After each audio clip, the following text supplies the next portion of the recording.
Hello guys, good morning. Nandito po ako sa aking new farm. So guys, I'm setting up my fence for my cows. At guess what mga kaludi? Ha?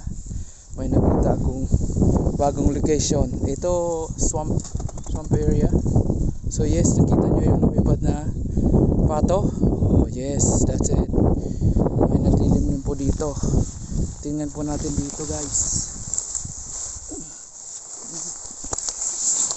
Yun oh.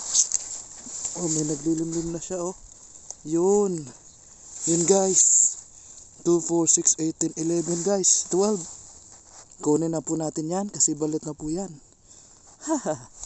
Ngayon akala ko hindi na ako makakita ng bulot kasi nasa new farm na ako, but may nakita po ako ngayon. Thanks guys and God bless.